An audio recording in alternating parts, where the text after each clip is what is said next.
Oh my gosh, okay, so we are in the last two chapters of Harry Potter and the Sorcerer's Stone, and there's just so much good stuff to talk about still.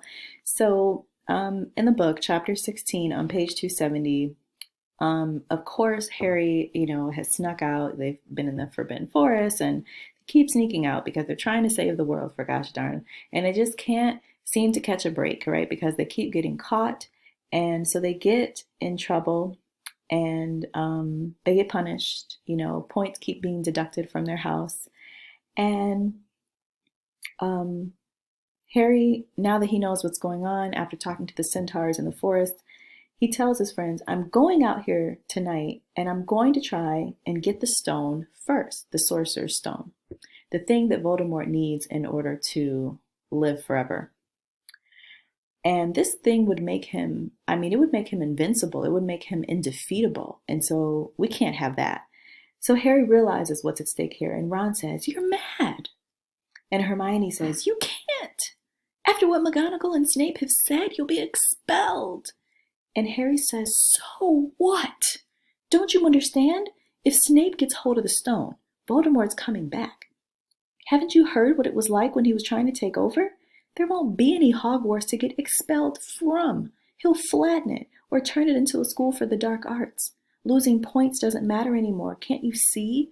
Do you think he'll leave you and your families alone if Gryffindor wins the House Cup? If I get caught before I can get to the stone, well, I'll just have to go back to the Dursleys and wait for Voldemort to find me there. It's only dying a little bit later than I would have, because I'm never going over to the dark side.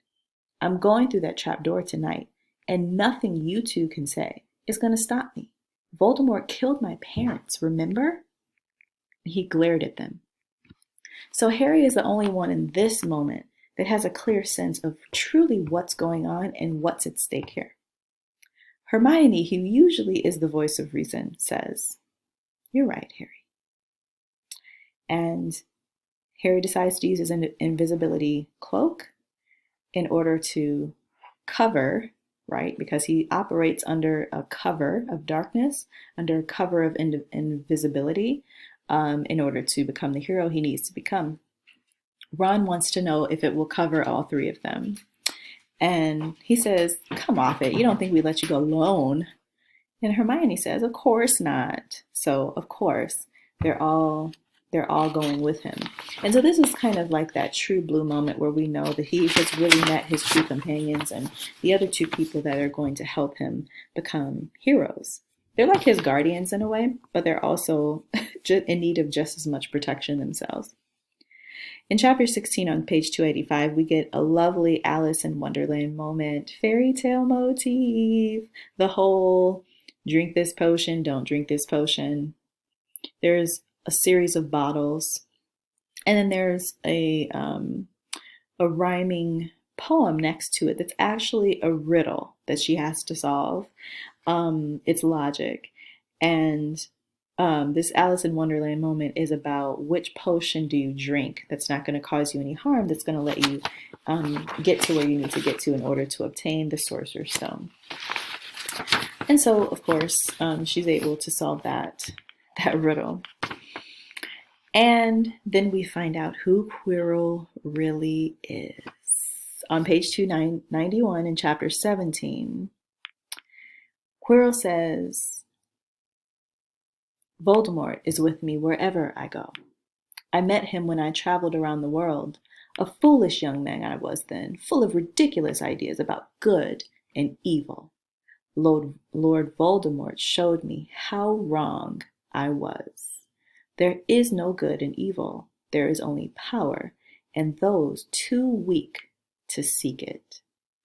So we understand that Quirrell clearly doesn't have the moral or ethical wherewithal to stand up to Voldemort. And few people don't. Even the people that do does not ensure that they will not be destroyed by standing up to him. Quirrell is being destroyed physically, psychologically, mentally, spiritually by working with Voldemort. So he thinks that all he has is to gain by working with him. And clearly he's losing everything. His mere life he's losing, because as we were told before, he looks paler and thinner and weaker as the book goes on. And so we know that Voldemort is living off of his life energy. For the first time, Harry sees Voldemort face to face. Voldemort confronts Harry. "Harry Potter," it whispered. "See what I have become," the face said. "Mere shadow and vapor. I have form only when I can share another's body. But there have always been those willing to let me into their hearts and minds."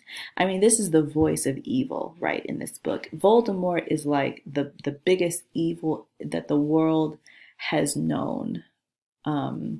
And that's what we can think of the evil that we know of in the world, right? This was like the ultimate demon. This is the devil. This is the devil in Harry Potter. He says, "For once I have the elixir of life, I will be able to create a body of my own. Now, why won't you give me that stone in your pocket?" So Harry was hiding the stone, right? He obtained the stone, he was hiding it. And because Voldemort is a part of Harry, and because Harry is a part of Voldemort, there was like an exchange of energy when Voldemort tried to kill him. Voldemort knows exactly what Harry is up to. Harry tries to escape. I'm not going to do a spoiler here for you, but I'll just read this little part and then you can see what happens next. On page 295, Harry jumped to his feet, caught Quirrell by the arm, and hung on tight as he could. Quirrell screamed and tried to throw Harry off. The pain in Harry's head was building. He couldn't see. Remember, this is coming from the scar on his forehead. If he could only hear Quirrell's terrible shrieks and Voldemort's yells of "Kill him! Kill him!" and other voices, maybe in Harry's own head, crying, "Harry! Harry!" He felt Quirrell's arm wrenched from his grasp, knew all was lost, and fell into blackness. Down, down, down. So this is a great moment because we see that Harry is returning to a place of dark cover, like the one he was raised in. He's lived really in darkness for most of his life. And so he's kind of returning to that place. When he wakes up in chapter 17 on 297, Dumbledore says, "To one as young as you, I'm sure it seems incredible. But to Nicholas and Perenelle, it really is going to bed after a very, very long day. After all, to the well-organized mind, death is but the next great adventure." Which is foreshadowing, by the way, the last books in the series. You know, the stone was really not such a wonderful thing. As much money and life as you could want, the two things most human beings would choose above all: money and eternal life.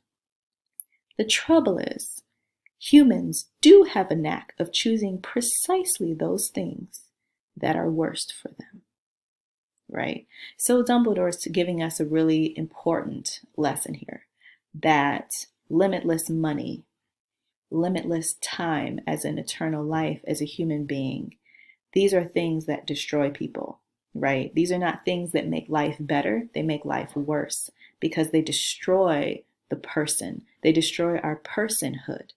And so this is something that at 10 years old, Harry realizes, right? At 10 years old, Harry is just good through and through, because even though he may have his flaws and even though he may have his faults, he would never choose the things that so many people are tempted to choose that would ultimately destroy them. We learn that Voldemort is still alive, clinging to life somewhere. And on 299 on page 299 in chapter 17, Harry doesn't understand why Quirrell was not able to touch him without it basically nearly killing him. It didn't hurt Harry, but it hurt Quirrell. And Professor Dumbledore says, "Your mother died to save you. If there's one thing Voldemort cannot understand, it is love. He didn't realize that love, as powerful as your mother's for you, leaves its own mark, not a scar, no visible sign. To have been loved so deeply, even though the person who loved us is gone, it will give us some protection forever. Some protection forever. It is in your very skin. And Quirrell, who is full of hatred, greed, and ambition, sharing his soul with Voldemort, could not touch you for this reason. It was agony to touch a person marked by something so good. Okay, so we kind of understand this theme of good and evil now is in the forefront. And now, so this is something when you're reading the rest of the book, you can't forget this. These are the most important lessons. So it's no coincidence that she put them in the very end of the book so that you might remember them when you read book 2, 3, 4, 5, 6, 7, and on. There's so much. I'm sorry. I won't tell you everything because I don't want to spoil everything, because of course you have to enjoy this for yourself. But we do have a moment where Harry, when he's confronting Voldemort and Quirrell, that he does remember actually his parents' faces for the first time. And it's great because he's coming face to face with himself and who he truly is as he's confronting the greatest evil that the world he lives in has ever known. So let's wrap up with race, social class, and vision. And this is going to really tie into why Harry Potter is so important for children to read and what they can gain from this. So Rowling uses the battle between good and evil to combat two evils of our time. One, materialism, right? Greed. And two, racism.